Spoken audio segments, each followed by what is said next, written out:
Developments now in a murder mystery case that once again is catching the nation's attention tonight. It's surrounding the well-known Murdaugh family from South Carolina. The sheriff deputy who responded to a shooting over the weekend of the high-powered attorney, Alex Murdaugh, is correcting what he calls a mistake he made on that incident report. He wrote that there was no visible injury to Alex Murdaugh, but now that report has changed. Reporter Riley Benson from our affiliate WCBD in Charleston, South Carolina, is with us tonight to explain another twist in this already bizarre case, Riley, which began to unfold months ago when Alex's son and wife were murdered. So I want to get this straight. He said he was shot over the weekend on the side of the road while he was working on his car, having car trouble, went to the hospital, and now we're hearing that may not have happened. What's the latest?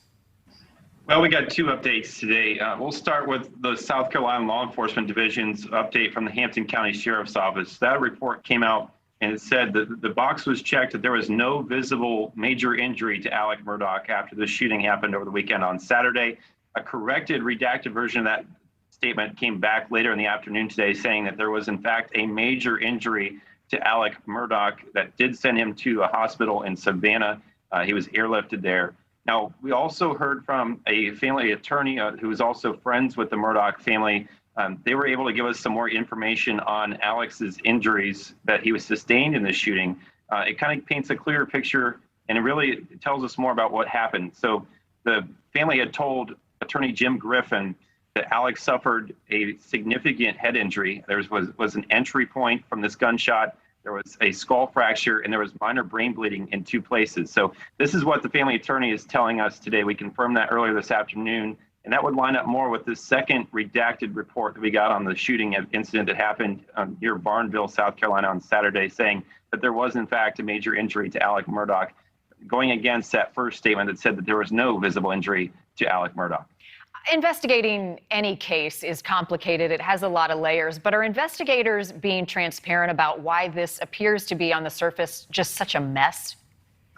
No, they're very, been very tight-lipped. They're playing this very close to the chest. We asked to speak with SLED on this. We asked for more details today, and they said it wouldn't be appropriate to comment on this case as it's an ongoing investigation. That's really been the song that the SLED is saying most of this case, really, when it goes back to Margaret's murder and Paul's murder back on June 7th. Now the incidents involving Alex.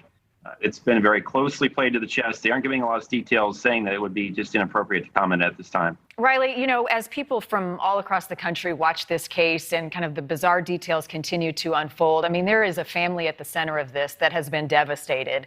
There is no doubt about that. And two people have been murdered. There have been multiple other deaths connected.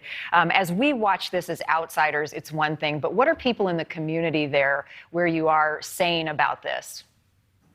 Well, I think the first thing that comes to mind, and I've even said this to people I've talked to, is it's sad, right? It's the whole thing overall is sad that this is happening to a family. Obviously, Margaret and Paul were brutally killed back in June. The other thing is just so many questions. We don't know what's going on. We don't know what the answers are. Everyone wants to know, why this investigation is taking the amount of time it's taken. Obviously, we hit the 3-month mark 2 days ago since the original murders back in June. So everybody really just wants to know, why this is continuing to happen, why we continue to have incidents involving the Murdaugh family. Everybody wants the answers that we just don't have at this point. So it's really a lot of questions. It's a lot of concern. Is there a safety threat to anybody at this point? Why aren't we having these answers? And, and like I said, to mention, it's really just sad. Right. Well, Riley, you have more answers than most. And as always, we appreciate your insight. Thanks. Yes, thank you so much. I appreciate it.